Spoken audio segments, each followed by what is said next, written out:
끝을 보는 사람은 오늘을 참을 수 있게 합니다. 끝이 보이니까요. 그러나 끝장을 내려고 하는 사람들은 오늘의 힘듦만 보게 됩니다. 성도의 삶은 단거리 100m를 뛰는 사람들이 아니라 장거리 마라톤을 뛰는 사람들이었습니다. 우리의 삶의 경주가 끝나게 되면 우리를 사랑하시는 아버지가 우리를 위하여 상을 준비하시고 우리가 들어갈 영원한 천국으로 인도해 주시는 축복이 있는 줄 믿습니다. 이 길을 잘 가기 위해서 성령님은 오늘도 쉬지 않고 우리에게 치어리더가 되어서 우리에게 응원을 하고 있습니다. 뛰어라, 뛰어라, 다시 일어나라, 가라고 합니다. 성령의 역사가 나타나면서 함께 악령의 역사도 나타나는데 뛰지 마라, 포기해라, forget it, forget it, you can't do it, 할 수 없다. 너에게는 힘이 없고 너는 할 수 없는 거야. See, I told you so. 내가 뭐라 그러더냐? 너는 안 된다고 그러지 않더냐? 그러므로 절망하고 낙심될 때가 있게 됩니다. 진리가 있는 곳에는 비진리가 함께 판을 추고 있다는 것이 성경이 가르치는 진리였습니다. 우리 앞에 요단강을 건너게 되면 가나안 땅이 있음에도 불구하고 요단강 주위에 맴도는 사람들이 있습니다. 가나안 땅만 바라보고 사는 사람들이 있어요. 가나안 땅은 바라보라고 주신 땅이 아니라 안에 들어가서 살으라고 주신 땅이었고요. 우리에게 주시는 약속과 축복의 땅이었던 것을 보여주고 있습니다. 우리의 신앙생활은 한번 시작을 하면 저절로 자동차를 크루즈 컨트롤에 놓고 운전할 수 있는 것이 아니라 우리의 신앙생활은 믿음의 경주였습니다. 그리고 뛰어야 했고 달려가야 했습니다. 우리의 가는 길에 장애물을 만나게 됩니다. 뛰어넘어야 하고 지나가야 할 때가 있습니다. 어떤 때는 가시에 찔리기도 하고 어떤 때는 돌에 부딪혀서 넘어지기도 한 때도 있었습니다. 그러나 일어나야만 합니다. 우리의 길에 가시에 장애물을 놓는 사단의 역사가 있었는데 사단의 역사는 잘못된 교리를 퍼뜨리고 잘못된 것을 가르치고 그것을 믿도록 하는 역사가 있었습니다. 십자가를 지지 말고 쉬운 길로 가라고 이야기를 하는 것입니다. 좁은 길로 가지 말고 많은 사람들이 가는 넓은 길로 가라. 왜 그렇게 좁게 사느냐? 아니 지금 세상에 누가 예수님만이 구주라고 말하느냐? 종교의 자유가 있고 모든 종교를 하나로 묶을 수 있도록 모든 종교의 구원의 역사가 있기 때문에 그것을 믿으라고 하는 소리를 우리에게 들려지곤 합니다. 어떻게 돌아보게 되면 우리가 너무 고리타분한 것 같고 내가 이렇게 신앙생활을 하는 것이 말도 안 되는 것 같은 생각이 때론 들 때가 있습니다. 그뿐만이 아닙니다. 우리의 삶 속에 우리의 삶 속과 우리의 귀 속에 끊임없는 절망의 소리가 들릴 때도 있습니다. 예수를 믿었더니 무엇을 얻게 되었는가? 예수가 정말 믿을 만한 대상인가? 내가 얼마나 많이 실망했는가? 아니 예수님은 내가 기도해도 들어주지 않았던 때가 얼마나 많이 있었는가? 예수님이 나를 사랑한다고 그러는데 어떻게 사랑하면 이런 길로 가게 되는가? 그래서 때론 절망하고 낙심될 때가 있습니다. 그리고는 또 우리에게 들리는 소리들이 있어요. 하나님이 모든 것을 주관하고 있는 것이 아니라 결과적으로 자연의 이치대로 가는 것이다. 자연의 이치와 자연의 섭리가 있는데 그 섭리대로 가는 것이지 무슨 하나님이 다스리고 주관하고 있다고 하는 것인가? 이런 소리들이 오히려 우리의 귀 가운데 솔직하게 들려질 때가 있습니다. 그리고 그 소리에 솔깃해질 때도 있음을 보게 됩니다. 베드로후서 2장에 보게 되면 베드로 사도가 강국권적으로 그리고 너무나도 확신에 차서 그런 목회자로서 성도들을 유혹하고 미혹하는 잘못된 영들에 대하여 경고를 하기 시작합니다. 사랑하는 자녀들아, 사랑하는 성도들이여, 당신이 영 분별을 하면 좋겠다. 누가 진리의 영을 가지고 있는지, 누가 잘못된 영을 갖고 있는지, 잘못된 영으로 가는 사람들이 어떠한 모습에 있는지 분별하면 좋겠다고 이야기를 합니다. 그리고 베드로후서에서 잘못된 영들의 그들이 원하는 궁극적인 것은 self glorification, 결과적으로 자기의 영광을 추구했다라고 이야기를 합니다. 그 사람들은 다른 사람들이 무엇을 필요한지를 잘 알았습니다. 사람들에게 많은 유혹이 무엇인지를 알았고 그 유혹은 이성에 대한 성적 유혹이 강하다는 것을 알게 됐고요. 또 물질의 유혹이 강하다는 것을 알게 되었습니다. 그리고 그것을 가지고 사람들을 유혹하기 시작합니다. 당신의 육신을 만족시켜 줄 수 있는 모습이 있다고 말입니다. 탐욕과 정욕에 빠지도록 사단은 끊임없이 유혹을 합니다. 베드로 사도는 이런 잘못된 선생들은 주로 연약한 사람들을 미혹하기 위하여 교회 안에서 활동한다고 그랬어요. 연약한 사람들은 약한 사람들이 아니라, 세상적으로 약했던 사람들이 아니라 연약했던 사람들은 믿음에 약한 사람들이었습니다. 예수 안에 뿌리를 내리지 않았던 사람들이었고요, 예수 안에 뿌리를 내리지 못하고 성전 뜰만 왔다 갔다 하는 사람들을 사단은 그들을 미혹의 대상으로 삼는다고 그랬어요. 지난 시간에 이어서 우리는 지속적으로 이 말씀으로 영적으로 분별하는 모습을 기르기를 원합니다. 어떻게 우리가 영을 분별할 수 있을 것이며, 어떻게 우리가 미혹된 영에 빠지지 않고 잘 바로 설 수 있을 것인가. 여러분, 가장 절망스러운 모습이 있다고 하는 것은 무엇이냐면, 우리가 예수를 잘 믿는다고 생각을 했는데요, 나는 정말 주를 위해서 살았다고 생각했는데 주님 앞에 갔더니 아니었다고 하면 그것이 가장 절망일 것 같아요. 야, 그랬더라면 사실 새롭게 세상 가서 놀 걸 그랬지, 주일날 괜히 교회 가고 열심히 봉사하고 물질도 드리고 헌신하고 수고하고 봉사했는데 하나님이 모른다고 그랬다면요, 얼마나 절망이겠습니까? 근데 성경에 그런 사람들의 모습을 이미 기록해놨어요. 우리로 하여금 절망하지 말라고 말입니다. 이 잘못된 선생들의 끝을 표현하는 비유적인 모습을 17절에 세 가지로 이야기합니다. 여러분, 17절 우리 같이 보도록 하겠습니다. 이 사람들은 물 없는 셈이요. 이 사람들이 누구였나요? 15절 16절에 보게 되면 이 사람들은 잘못된 교리를 가르쳤던, 바른 길을 떠나 미혹되어 부올의 아들 발람의 길을 따르는 사람들이었는데, 그는 불의의 삭슬 사랑하다가 그 불법을 사랑하고 자기의 이익만을 챙기고 탐심으로 가득했던 사람들을 이야기합니다. 이런 사람들의 끝을 설명하는 비유적 표현이 무엇이었냐면, 첫째는요, 물 없는 샘이라고 이렇게 이야기합니다. 여러분, 샘은 무엇이죠? 생수를 주는 곳입니다. 샘이라고 하는 것은 우리의 심령 속에 영혼의 갈증을 없애주는 것이었는데요, 사람들에게 생수를 준다고 이야기하는 거예요. 샘이 여기 있다, 여기 와서 마시라고 이야기를 하는데 목마른 사람을 유혹합니다. 샘의 유형이 있고 샘의 모형이 있었어요. 근데 가보니까 마실 물이 없었던 것이었습니다. 여러분, 이 모습을 한번 생각해 보십시오. 목말라서 찾아갔는데 가보니까 샘이 있기는 있었는데 샘 안에 물이 없었던 것이었습니다. 허상이었던 것이죠. 생수가 없었습니다. 물을 담을 수 있는 모습이 아니었고 터진 우물이었던 것을 보여줍니다. 둘째는 무엇이었냐면 광풍에 밀려가는 안개다라고 이야기합니다. 여러분, 안개가 있고 구름이 있는 것은 비가 올 것 같았어요. 근데 갑자기 동풍이 불어오면서 안개와 구름이 순식간에 싹 사라지는 모습을 설명합니다. 형체는 있었어요.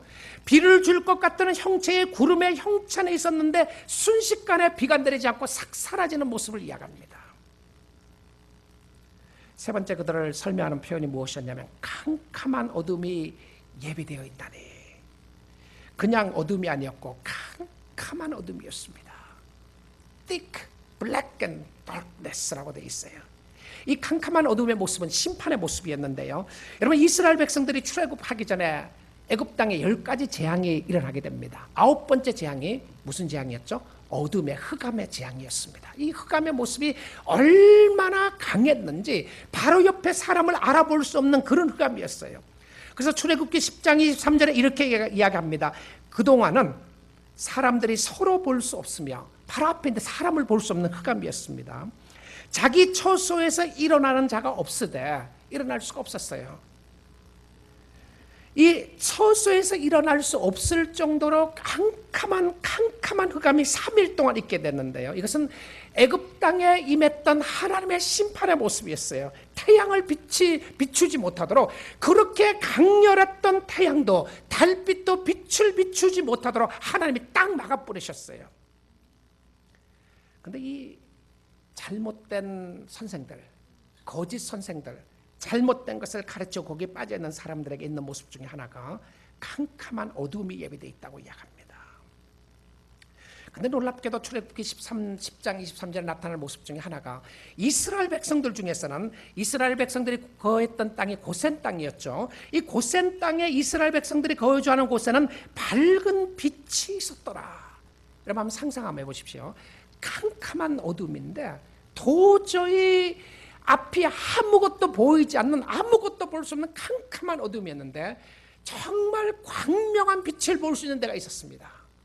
설치라이트를 비추는 것처럼 빛을 볼 수 있는 데가 있었는데 거기가 어디였느냐 하면 고센 땅이었어요. 하나님의 백성들에게만 볼 수 있는 그 빛을 쫙 비춰주셨어요.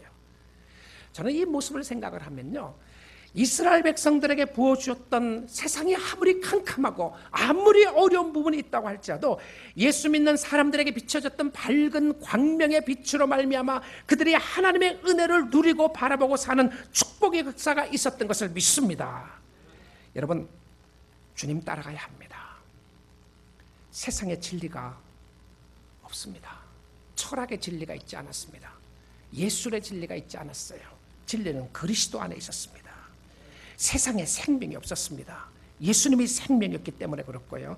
진리 안에 있는 사람은 생명 안에 있는 것이었습니다. 여러분, 우리가 가는 길 가운데 우리에게 필요한 것은 인내심이에요. 인내를 가지고 앞으로 나아가야 되는데요, 이 인내를 가지고 앞으로 나아가는 것 가운데 우리의 주위의 사람들이 우리에게 영향을 많이 미치게 돼 있습니다. 좋은 영향이든 나쁜 영향이든 영향을 미치게 돼 있어요. 우리를 미혹해서 영적으로 끌어내리게 하는 사람들이 있는가 하면 우리로 하여금 영적으로 솟생케 하는 사람들이 있었던 것이었어요. 여러분은 영적으로 주위의 사람들을 통해서 영혼의 힘을 얻고 있습니까? 아니면 절망하고 있나요? 여러분 주위에 절망을 시키는 사람들이 있습니까? 여러분의 영혼에 힘을 주는 사람이 있었나요?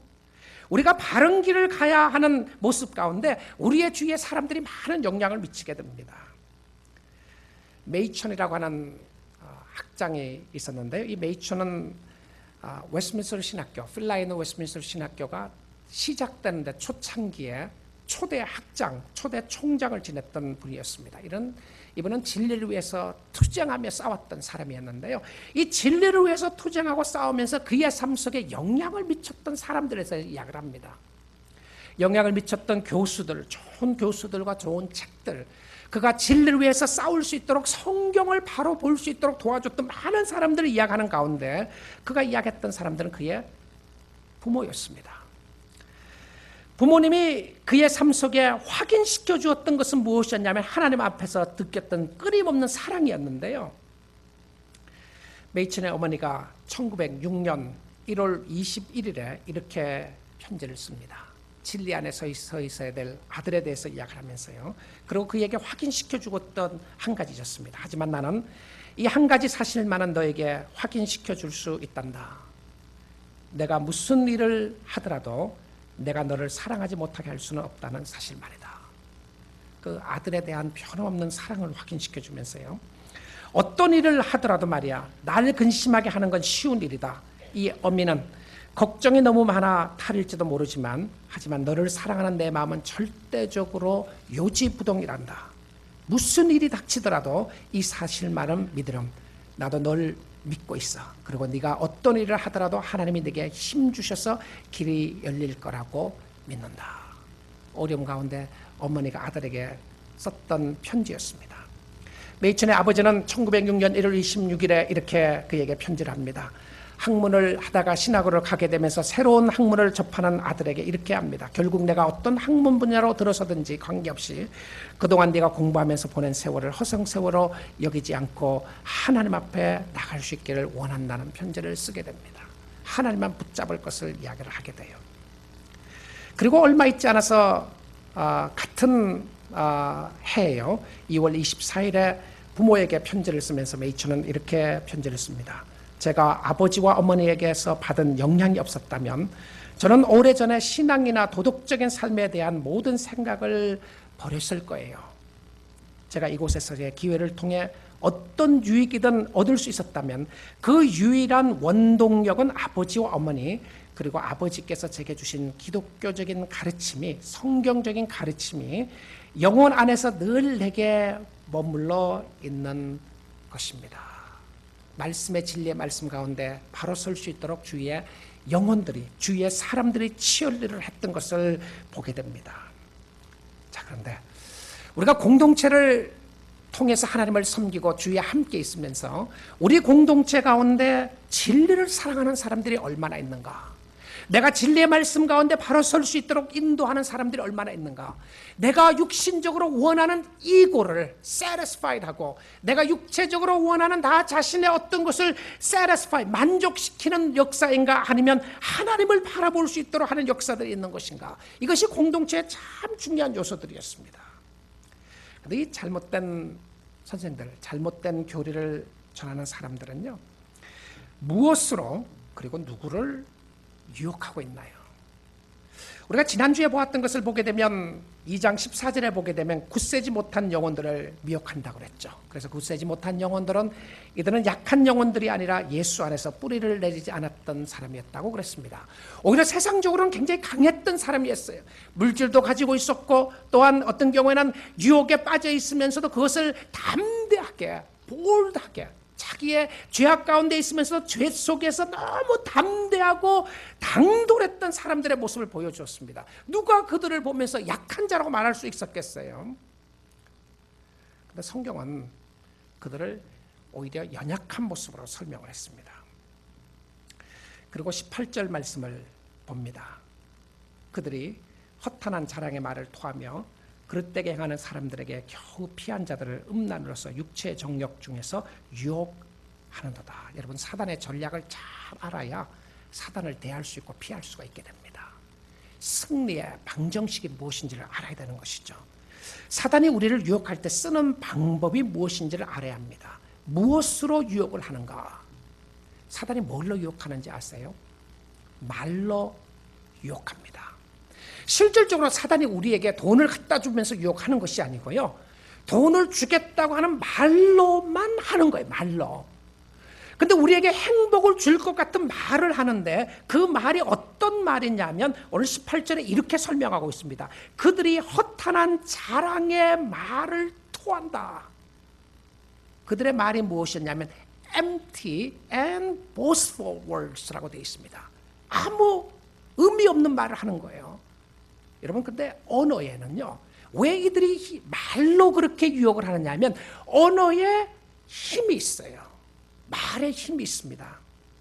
이 말에 힘이 있는 것은 우리가 타락하고 난 이후에도 이 말의 힘을 하나님이 다 빼버리지 아니하시고 여전히 말의 힘을 그대로 실어주셨어요. 그래서 말 때문에 상처를 입는다. 왜 말 때문에 상처가 입게 되죠? 말에 힘이 있기 때문에 그렇습니다. 말 때문에 힘을 얻게 된다. 거기도 말에 힘이 있기 때문에 그런 것이죠. 근데 이 사단이 하와를 유혹할 때에 했던 말이었는데 첫 마디가 뭔지 압니까? 사단이 했던, 인류 역사에서 사단이 했던 첫 마디가 무엇인지 압니까? 이 말이었습니다. 하나님이 참으로 너에게 동산 모든 나무의 열매를 먹지 말라 하시더냐. 창세기 3장의 모습이죠. 자, 이 말씀을 한번 생각해 보십시오. 이 말 한번 생각해 보게 되면 이건 사단이 자기 말 아니에요. 자기의 확신 속에 있는 말이 아니었고 이 말은 격려나 위로의 말이 아니었습니다. 사람들을 위로하거나 사람들을 격려하는 말이 아니었고 이 사단이 했던 첫 번째 말은 무엇이었냐면 하나님의 말씀에 대한 도전의 말을 했어요. 하나님의 말씀에 대한 도전이었습니다. 하나님의 말에 의심을 품게 했고 하나님이 정말 그렇게 말하더냐 이렇게 이야기했어요. 여러분, 우리의 심령 속에요, 우리의 삶을 절망시키고 낙심시키고 하나님 앞에 가까이 나가지 못하도록 하는 것은 사단의 역사 가운데 나타나는 언어였어요. 근데 천지창조에서 첫 말은 사단이 한 말이 아니었습니다. 첫 말을 한 사람은 하나님이었어요. 하나님이었습니다. 태초에 말씀이 계시니라. In the beginning was the Word. The Word was with God. 하나님과 함께했다. And the Word is God. 그 말씀이 하나님이었다. 그럼 하나님을 어떻게 비교를 했느냐, 표현했냐면 요한복음 1장에서는 하나님을 말씀으로 표현을 했어요. 말씀이다. 그래서 우리가 말씀을 듣는다, 말씀 가운데 나간다고 했을 때 이 말씀이 능력이 있는 거예요. 능력이 힘이 있어요. 이 능력의 역사가 우리의 영혼을 소생케 하기도 하고요, 우리를 절망시키기도 하는 모습을 보여줍니다. 그런데 이 잘못된 선생들도 이 언어의 힘을 알고 있었고요, 이 힘을 바라보고 있었어요. 그래서 그 힘을 이용한 것이죠. 달콤하게 유혹을 하는데 허탄한 자랑의 말이었어요. 말 속에 의미가 아무것도 없었습니다. 아무것도 없었어요. 진리의 말을 하지 않고 거짓말을 한 거예요. 하나님의 말씀으로 우리가 보아야 되는데요, 하나님의 말씀이 진리의 메시지인 줄 믿습니다. 여러분, 오늘 그래서 여러분이 오늘 하나님의 말씀을 듣고 말씀에 반응하고요, 말씀 가운데 나가게 되는 것은, 하나님의 말씀이 어떻게 되어 있다고 그랬습니까? 하나님의 말씀은 살아있고 운동력이 있다고 그랬어요. God's word is a living word. 살아있는 말씀이라고 그랬어요. 말씀이 죽어있는 떠돌아다니는 말이 아니라 empty word가 아니고 허탄한 말이 아니라 생명을 주는 말이라고 되어 있습니다. 여러분, 살 수 있는 길은요, 영적으로 살 수 있는 길은 하나님의 음성을 듣고 하나님 앞에 반응하는 역사가 있게 되는 줄 믿습니다. 하나님의 음성을 듣기를 원하시나요? 하나님의 사랑의 편지를 읽으시면 됩니다. 하나님이 여러분을 얼마나 사랑하는지 성경책에 사랑의 편지로 다 주셨어요. 자, 그런데 이 사단이 누구를 그렇게 미혹하는가? 누구를? 자, 오늘 18절에 보니까 이렇게 돼 있어요. 허탄한 자랑의 말을 토하며 그릇되게 행하는 사람들에게서 뭐라고 돼 있습니까? 겨우 피한 자들을 음란으로서 저 육체의 정욕 중에서 유혹하는다. 누구를 유혹하냐면 허탄한 자랑의 말을 토하고 그릇되게 행하는 사람들에게서 이제 막 피한 사람들에게 나타나요. 이야, 악랄하지 않습니까? 이제 좀 믿음으로 살아보려고, 하나님 이제 좀 내가 좀 회개하고 주님 살아보겠습니다, 주님 뜻대로 살아보겠습니다라고 하는 그 사람에게 찾아가는 거예요. 야, 그렇게 살지 마라. 그럼 여러분 혹시 이런 생각할지 모르겠어요. 아이, 그렇지라도 내가 좀 헌신 좀 하려고 그랬는데 헌신하지 말고 있어야 되겠다. 그러면 사단이 유혹 안 하겠지. 아니, 이미 넘어가 있는 거예요. 그러면 근데 사단이 간교합니다. 간사해요. 여러분, 그런 경험 있잖아요. 은혜 받고 내려왔는데 이제 정말 주님을 위해서 살아야지 그러는데 산기도 갔다 내려오는데, 바로 내려오면서 집에 와서 싸우는 거 말입니다. 싸워서 그냥 다 쏟아버리게 되는 그런 역사들. 부흥회 때 은혜를 받았는데 집에 가서 그냥 누구하고 관계 때문에 싸워갖고 그냥 은혜는 어디 갔는지 모르는 그런 역사들 말입니다. 자, 근데 이제 신앙생활을 하려고 하는 모습 가운데 죄를 회개하고 잘못된 길에서 돌이키려 하는데 유혹하는데요, 이 비슷한 모습을 예수님이 설명한 적이 있습니다. 누구를 통해서 설명했죠? 귀신 들린 사람을 통해서 설명을 했어요. 마태복음 12장 44절에서 45절에 나오는 모습인데요, 이에 이르되, 귀신이 하는 소리였습니다. 내가 나온 내 집으로 돌아가리라 하고 와보니 그 집이 비고 청소되고 수리되었거늘 이에 가서 저보다 더 악한 귀신 7을 데리고 들어가서 거하니. 예수님이 하신 이야기였어요. 예수님 하신 말씀 가운데서 귀신 들렸던 사람이 귀신이 나가고 나서 돌아다니다가 그 사람을 찾아간 거예요. 그랬더니 비어 있었어요. 텅 비어 있었어요. 집이 텅 비어 있고 수리되어 있었어요. 그러니까 뭘 해요? 악한 귀신 7을 데리고 가서 그 집에 들어갔다. 이게 무슨 말이죠? 예수님의 의도가 무엇이었는가? 예수님의 의도는요, 여기서 이야기하고 있는 것은 내려놓거나 비워냄이 목적이 아니라 채워짐이 목적이었습니다. 우리의 신앙생활은요, 채워지는 거예요. 무엇으로 채워지는가? 여러분, 하나님 앞에 가까이 가게 되면 하나님의 은혜로 채워지게 되는 것은 무엇이었냐면 하나님께 대한, 예수 그리스도에 대한 열망입니다. 열망이 열정이 자꾸 생기는 거예요. 하나님으로 채워지고자 하는 열정이 생기고, 그 다음에 죄로 말미암아 멀어지고자 하는 열정이 생기게 되는 것입니다. 죄를 회개하는 것은요, 하나님으로 채우기 위한 목적이 있는 줄 믿습니다. 하나님으로 채워야 돼요. 근데 이들이 사용하는 미끼가 있습니다.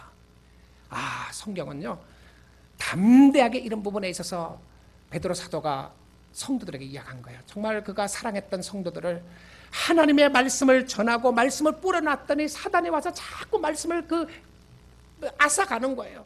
그리고 거기 미혹되고 빠져들어가는 사람들이 있음을 알고 베드로 사도는 담대하고 그리고 확실하게 이야기하면서 어떻게 미혹에 빠지게 되고 누구를 미혹하게 되며 어떤 역사가 일어나게 되는지에 대해서 설명을 쭉 해나갑니다. 그런데 이들이 사용하는 미끼가 무엇이었나요? 음란으로서 육체의 정욕 중에서 유혹하는도다. 미끼가 무엇이었냐면 육체의 정욕이었습니다. 세상의 디자이어였어요. 세상의 디자이어. 여러분, 내가 잘 살고 싶다고 하는 것이 성경적이지 않다는 의미가 아닙니다. 내가 건강하게 살고 싶다, 이거 비성경적이 아닌 거예요.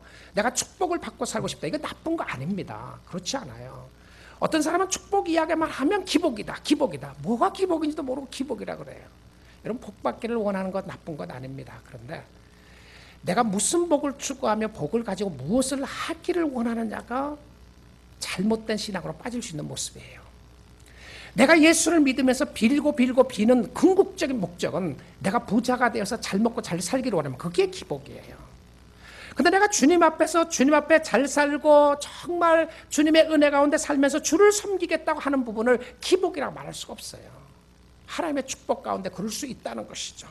그런데 우리가 보아야 될 것은 무엇이었냐면, 사단의 유혹의 역사는 우리의 미끼로 사용하는 것은 무엇이냐면 우리의 디자이어입니다. 욕망이에요. 욕망, 욕구들입니다. 근데 우리 사람들의 마음속에 다 욕망이 있거든요. 욕구들이 있어요. 나에게 채워지지 않는 욕구들이 있어요. 욕구 불만이 있다고 그러잖아요. 채워지지 않는 부분들이 있어요. 근데 이 채워지지 않는 것을 세상적으로 채워지고 하나님으로 채워야 할 그 마음속에 세상으로 채워지게 되면 바로 그것을 이용하는 거예요. 우리의 마음속에 비어있는 마음이 다 있어요. 아무리 해도 안 채워지는 부분이 있습니다. 제가 어제 결혼식에 갔었는데, 우리 EM 자매가 결혼하는 팜스프링스 결혼식에 너무 좋은, 정말 그 좋은 집에서 결혼식을 했어요. 어느 집을 이렇게 빌려갖고 하는데, 이야, 정말 너무 아름답다. 근데 이제 저 결혼하는 것 가운데서 이런 모습들을 보면서, 야, 아마 대부분 여성들이 꿈일 것이라고 생각이 들었어요. 이런 데서 결혼하면 정말 좋겠다는 주림일 거라고 생각이 들었어요. 여러분, 그 자체가 잘못된 거 아니에요. 그렇죠? 내가 좋은 데서 결혼하고 좋은 데서 하고 싶다, 그 자체가 잘못된 건 절대 아닙니다.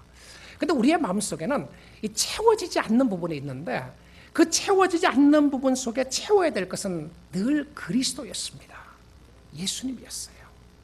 근데 예수님을 제껴놓고 예수님이 아닌 다른 것으로 채워졌을 때에 오는 어려움이 있었던 것이죠.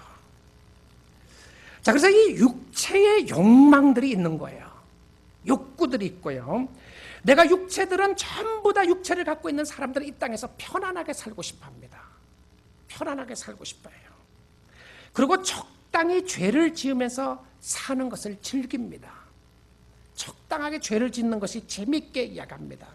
그래서 빛으로 나오라고 하면 싫어하는 거예요. 왜냐하면 육체의 정욕을 채워주고자 하는 것들이 있는데요, 그 채워주고자 하는 것들은 끊임없이 나를 잡아먹으려고 하는 모습들이 있다게 되는 것을 이야기합니다. 그런데 이 사단의 역사가 이 육체에 무엇을 필요로 하는지 너무 잘 아는 겁니다.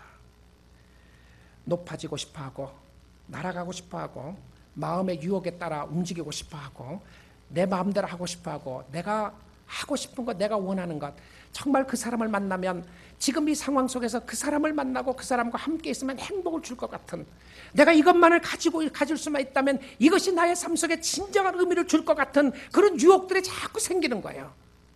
자, 그런 유혹들을 알고 있으니까 그런 육체의 정욕 중에서 유혹한다고 되어 있습니다. 여기 나오는 정욕 디자이어라고 하는 것은요, 이것은 죄에 대해서 사용할 때에 우상에 대해서 썼던 단어였습니다.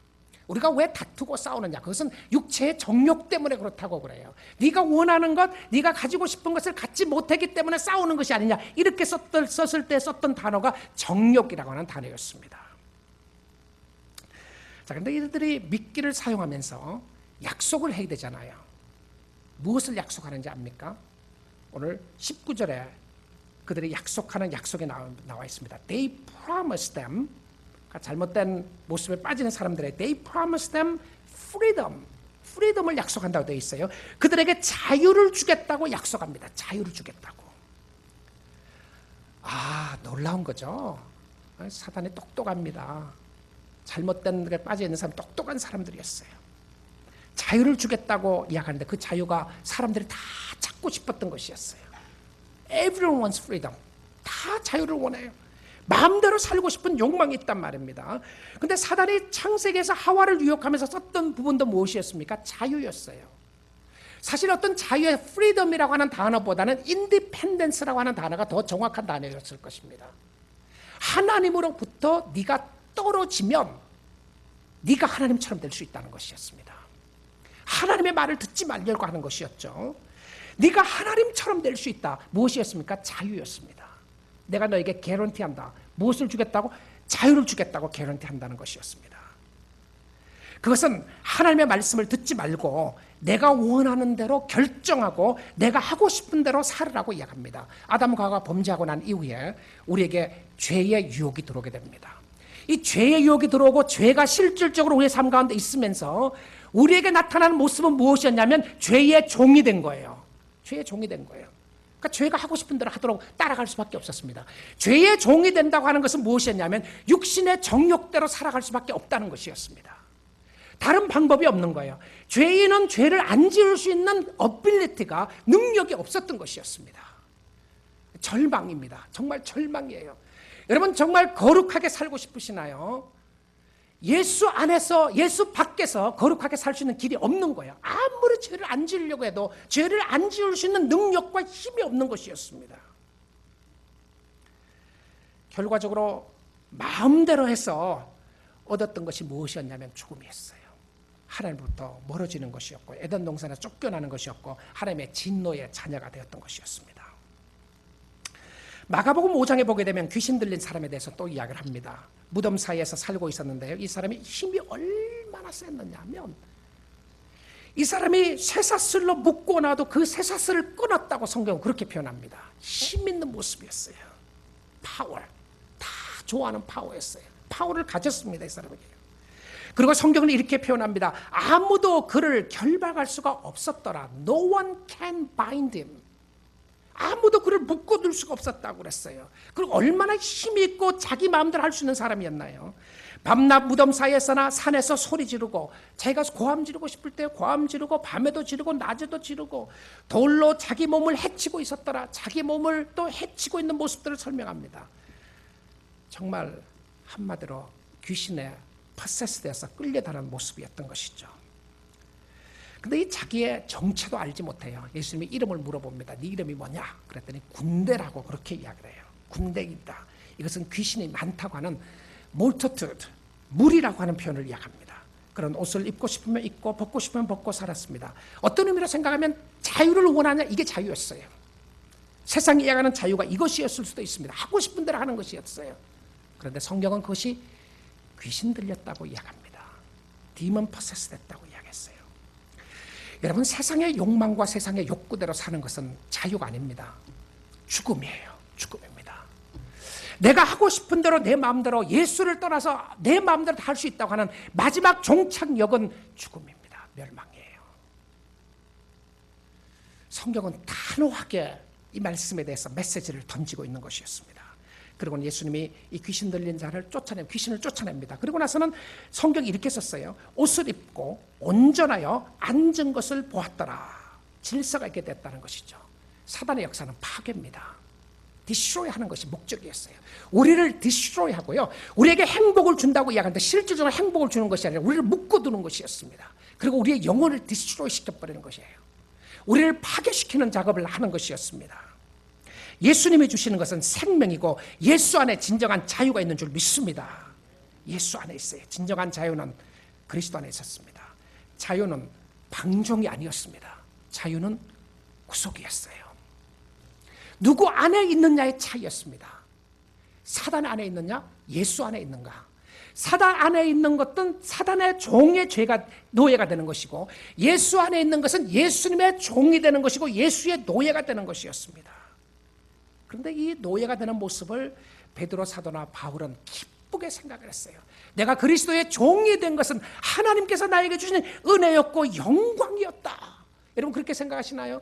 내가 그리스도의 종이 된 것은 하나님이 나에게 주신 축복이었고 영광이었다. 예수 안의 자유는 예수 안의 구속이었습니다. 예수를 떠나면 죽는 것이었어요. 예수님의 종이 된 것을 영광의 모습으로 보고 있느냐는 것이었습니다. 죄로부터의 자유, 죄의 쇠사슬로부터 자유는 그리스도 안에 있었습니다. 여러분의 심령을 억누르고 있는 죄책감들로부터 자유함을 얻을 수 있는 길이 있어요. 그 자유함을 얻을 수 있는 것은 더 많은 묵상이 필요한 것이 아니고, 더 많은 선행이 필요한 것이 아니고, 더 많은 노력이 필요한 것이 아니라 예수 그리스도 안으로 들어가야 되는 것인 줄 믿습니다. 오늘도 그리스도 안으로 달려 들어가십시오. 그리스도 안으로 가십시오. 예수 안에 있는 자유는 결코 우리를 죄짓게 인도하지 않습니다. 죄짓게 인도하지 않아요. 예수님은 우리가 죄를 짓게 만들 수가 없습니다. 나의 정욕에 이끌려서 죄를 짓게 되는 것이었고요. 예수님은 우리를 멸망시키려고 하는 의도가 하나도 없으셨습니다. 예수님은 우리를 괴롭히려고 하는 의도가 없으셨습니다. 우리는 죄의 모습 때문에 괴롭게 되고 어려워지는 역사들이 있었던 것을 보게 됩니다. 십자가를 지면 세상에서 어려움이 있을 수는 있어요. 그러나 예수님의 의도는 우리의 마음속에 내적인 평안과 은혜와 축복을 주시기 위한 의도였던 것을 믿습니다. 예수님은 사랑을 베풀기를 원하십니다. 예수님은 오늘도 여러분을 사랑하고 계시고요, 잡고 계시고 인도하고 계시는 하나님인 줄 믿습니다. 죄를 지을 때 해결할 수 있는 방법은 다른 방법이 있지 않았어요. 오직 그리스도 아니었습니다. 자, 근데 마지막입니다. 이 잘못된 선생들은 어디에서 영향을 받았으며 그들의 결과가 무엇인가? 20절부터 22절에 있는 말씀입니다. 다 20절 와서 봅니다. 자, 20절 바로 위에 19절에 이런 말씀이 있는 것이죠. 자유를 준다고 해도 그들은 멸망의 종들이 누구든지 진 자는 이긴 자에게 동이 됩니다. 결과적으로 그들이 자유를 주지 못하는 이유가 무엇이었냐면 그들 자신들도 멸망의 종이었던 거예요. 그렇죠? 자기가 줄 수 있는, 자유를 줄 수 있는 위치에 있는 사람들이 아니었던 것이었습니다. 그들이 멸망의 종이었고 생명의 종이 아니라 멸망의 종이었는데 어떻게 생명을 줄 수 있겠어요? 자, 그런데 이들이 어디서 이런 영향을 받았느냐 하면 20절에 보시면요, 만일 그들이 우리 주 대신 구주 예수 그리스도를 알므로 조금 알았어요. 예수를 알았던 사람들이에요. 세상의 더러움을 피한 후에, 그러니까 순간적으로 경건의 모습도 있었고 경건의 모양도 가지고 살았던 사람들이었습니다. 다시 그 중에 얽매이고 지면 그 나중 형편이 처음보다 더 심하리니, 그러니까 어떤 사람들이었죠? 믿음에서 떠난 사람들을 이야기합니다. 믿음에 있다가 믿음에서 떠난 사람들을 이야기해요. 근데 예수 안에 있는 것 같았었는데 보니까 예수 안에 있지 않았고 은혜의 빛을 잠깐 말씀 보았는데 예수 떠난 거예요. 예수 믿을 의미가 하나도 없더라. 내가 경험을 해보고 내가 생각을 해보고 내가 교회도 수십 년 다녀봤더니 아무 의미가 없더라. 아, 이런 사람들 무서운 사람들이에요. 잘못 만난 거죠. 정말 can we truly say that? 정말 우리가 진실로 내가 예수를 만났더니 아무 의미 없더라. 예수를 정말 만났더니 그는 허상이더라 말할 수 있습니까? 그러면 예수 잘못 만난 사람입니다. 잘못 만났어요. 아니면 예수를 안 만난 사람입니다. 교회는 다녔는데 예수는 안 만난 거예요. 그런데 이 사람들이 그런 종교적인 생활을 했던 사람이었던 것을 이야기합니다. 그 다음에 21절에요. 의의 도를 안 후에, 의의 도까지 알았어요. 가르침을 알았다는 것이죠. 어떻게 하면 정결하게 되고 성결하게 된다는 가르침을 알았는데 그 받은 후에 거룩한 명령을 저버렸다고 되어 있습니다. 명령은 저버린 거예요. 명령은 안 지킨 거예요. 그랬다면 알지 못하는 것이, 저버린 것보다 알지 못하는 것이 도리어 그들에게 나으리라. 차라리 몰랐더라면 좋았을 텐데 알고 있었는데 잘못된 길로 가는 게 더 위험하다. 왜 그렇습니까? 자기만 잘못된 길로 빠지는 것이 아니고 다른 사람들 물귀신 작전한 거예요. 나만 죽지 않고 같이 죽자. 같이 죽자고 사람들 끌고 들어가서 그냥 빠지는 모습들을 가지고 있었다는 거예요. 그러면 이런 사람들은 자기 몰랐더라면 좋았을 텐데 알았기 때문에 더 그 사람들에게는 어려움이 있다. 그리고는요, 결론적으로 이야기합니다. 22절에 속담이라고 해서 농담으로 보시면 안 돼요. 잠언입니다. 지혜에 대한 이야기예요. 참된 지혜에 이르기를, 참된 잠언에 이르기를, 개가 그 토하였던 것에 돌아가고, 여기 개는 떡입니다. 떡. 그 다음에 돼지가 씻었다가 더러운 구덩이로 도로 누웠다는 말이 그들에게 응하였도다. 지금 나쁜 표현을 쓴 거예요. 나쁜 표현을 쓰면서 개와 그 다음에 돼지를 표현해서 썼습니다. 혹시 여러분은 이런 생각하는 사람이 있을지 모르겠어요. 나는 개를 너무 좋아하는데 성경에 무슨 뭐 개를 이렇게 나쁘게 표현했나, 이렇게 생각하는 사람이 있을지도 모르겠어요. 여기 나오는 개는요, 하우스 펫을 이야기하는 거 아닙니다. 애완용 개를 이야기하는 것이 아니고, 그 당시에 있었던 개는요, 귀엽고 예쁜 동물을 이야기했던 것이 아니고 사나운 동물을 표현했을 때였습니다. 그때 개는 집에서 키우는 것이 아니고 다 그냥 사방으로 와일드 캣을 이야기했어요. 다녔던 것이었습니다. 지금 이야기한다면 개라고 하는 표현보다는 늑대라고 이야기하면 될 것 같아요. 늑대의 모습이었다. 그런데 이 개를 생각하면서 예수님도 이렇게 이야기한 적이 있었어요. 개들을 조심해라. 그 개에 물릴까 봐 조심하라는가 보다. 제자들이 이렇게 생각했을 때 예수님이 뭐라고 하냐면, 개들을 조심하라고 하는 것은 바리새인들의 누룩을 조심하고 바리새인들의 가르치는 것을 조심하라고 그렇게 이야기했습니다. 바리새인들을 가르쳐서 개들이라고 표현을 했어요. 그들이 물면 놓지 않을 거다 너희들을, 이런 표현을 썼어요. 그 다음에 썼던 표현이 무엇이었냐면 돼지였습니다. 유대인들은 돼지를 부정하고 깨끗하지 못한 동물로 생각을 했습니다. 그래서 돼지고기를 먹지 않았어요. 맛있는 돼지고기를 말입니다. 지금 돼지고기 먹어도 전혀 문제가 없습니다. 괜찮아요. 그런데 이 돼지의 모습을 설명하면서 이렇게 이야기했어요. 그들은 씻었다가 더러운 구덩이에 금방 도로 눕는 것을 말했습니다. 한번 그냥 돼지를 한번 씻어놨더니 금방 가서 그냥 더러운 가서 눕는 모습을 설명했어요. 이 두 동물을 설명하면서 무엇을 이야기했냐면, 이들은 자신의 본능대로 행하는 모습을 설명한 거예요. 그런데 이 잠언서 26장 11절에 보게 되면 잠언의 말씀에 이렇게 표현된 표현이 있습니다. 개가 그 토한 것을 도로 먹는 것 같이, 토한 것을 도로 먹는 것 같이 미련한 자는 그 미련한 것을 거듭 행하느니라. 미련에 벗어날 수 없어요. 왜 벗어날 수 없느냐 하면, 미련 그 자체가 그 사람의 본보기였고 그 사람의 됨됨이었다는 거예요. 자, 이 모습 속에 나타났던 것은요, 죄인은 죄를 안 지을 수가 없다는 것이었습니다. 본능적으로요, 악하게 돼 있었다는 것이죠. 본능적으로, 그러니까 본능이 아니고 순간적으로 잠깐 착한 사람같이 노력을 하고요, 그랬다가 사람들을 미혹했는데 뒤를 돌아보니까 전부 다 결과적으로 멸망의 모습으로 가는 잘못된 모습이 있었던 것을 설명합니다. 죄인은 죄를 짓지 않고 살 수가 없었습니다. 그래서 죄인이 필요한 것은 약사가 아니었고요, 죄인이 필요한 것은 학자가 아니었고요, 죄인이 필요한 것은 의사가 아니었습니다. 죄인에게 필요했던 것은 구원자였습니다. 세이비어가 필요했던 것이었어요. 그래서 예수 그리스도가 우리에게 죄로부터 구속을 주기 위한 구원자로 오셨던 것이었습니다. 죄를 짓지 않고 살 수 있는 방법은 유일한 하나님의 은혜 가운데 거하는 것이었습니다. 은혜를 붙잡는 것이었고요, 나 같은 죄인을 살려주신 하나님의 능력 역사를 붙잡는 것이었습니다. 이것은 우리가 이 땅에 사는 동안 완벽하게 죄를 짓지 않고 살 수 있다는 의미가 아닙니다. 하나님은 이미 우리에게 성령의 역사로 말미암아 의리로 인쳐주셨어요. 의리로 인쳐짐을 받은 사람들에게는 하나님의 능력의 역사로 믿음으로 의롭게 살 수 있는 능력이 있게 되는 줄 믿습니다. 거룩하게 살 수 있다는 것이었죠.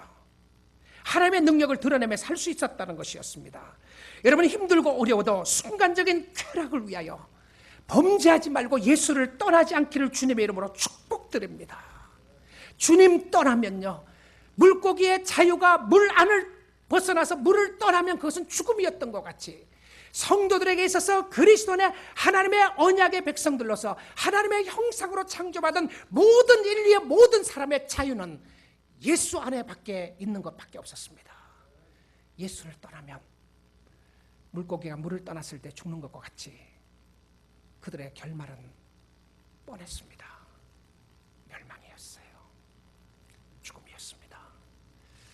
여러분, 그러기에 다시 한번 주님 앞으로 나올 수 있기를 원합니다. 육체의 정욕대로 하고 싶은 대로 하며 사는 것이 아니라 성령이 끌리는 대로, 성령이 인도하신 대로 따라 살 수 있기를 주님의 이름으로 축복드립니다. 생명이 그리스도 안에 있습니다. 여러분의 영혼을 솟아있게 하는 것이 말씀 안에 있어요. 여러분의 영혼을 새롭게 하고 여러분의 영혼에 힘을 주고 여러분의 하나님을 의지하며 살 수 있는 능력의 역사가 있었는데요, 그것이 그리스도 안이었고 예수 안이었습니다. 우리 교회가 이 진리를 사랑하고 진리를 수호하고 진리를 전하고 진리 가운데 바로 서고 진리 앞으로 나아가서 예수님 붙잡고 사는 여러분의 심령이 되고 우리 교회가 될 수 있기를 주님의 이름으로 축복드립니다.